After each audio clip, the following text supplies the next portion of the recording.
দেখুন, সভ্য সমাজের নগ্নচিত্র, এই ধরনের নগ্নচিত্র হয়তো বর্তমান আর্টিফিশিয়াল ইন্টেলিজেন্স দিয়ে বানানো ভিডিও আপনাকে দিতে পারবে না।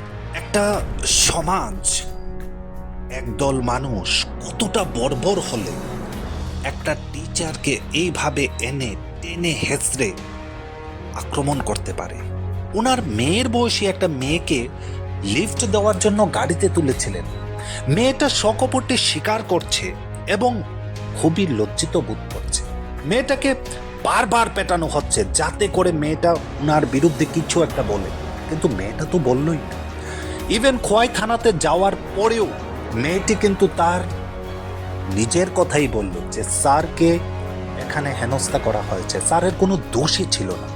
অথচ দেখুন, এই একদল এলাকাবাসী যাদেরকে আপনারা দেখছেন, অনেকের ছেলে মেয়ে হয়তো বনেদি স্কুলগুলিতে যাচ্ছে ভবিষ্যতের উজ্জ্বল বিল্ড আপ করার জন্য।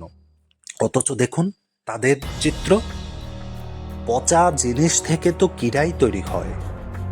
যাই করুন, এই ধরনের সংস্কৃতি নতুনভাবে একটা ইম্পোর্ট হয়ে গেছে ত্রিপুরা রাজ্যে। কিছু হলেই শিক্ষককে ধরে পেটাতে হবে।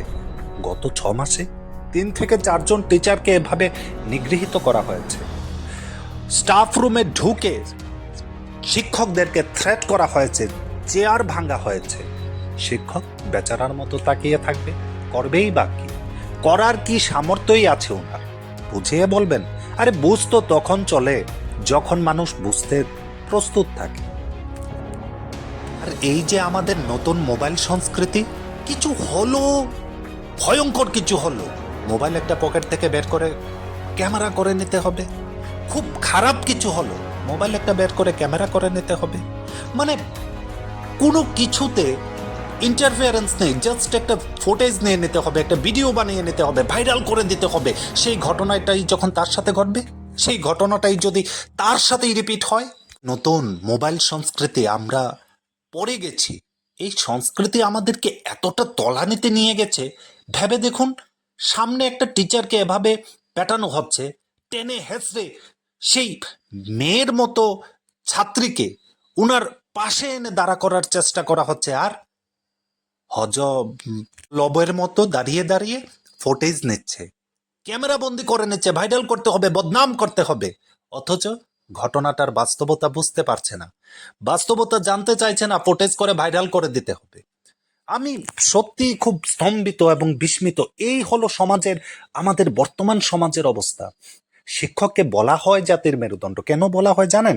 যাতে করে উনাকে উনার স্ট্যান্ড পয়েন্টে কিছু বলতেই না দেওয়া হয়।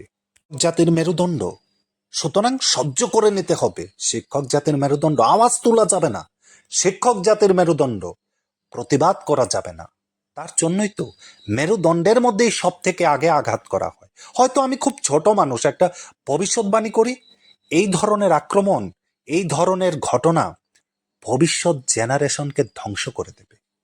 হয়তো আমাদের প্রয়োজন, আবার নতুন করে প্রয়োজন মাস্টারদা সূর্য সেনের মতো নতুন একজন শিক্ষকের। ধন্যবাদ।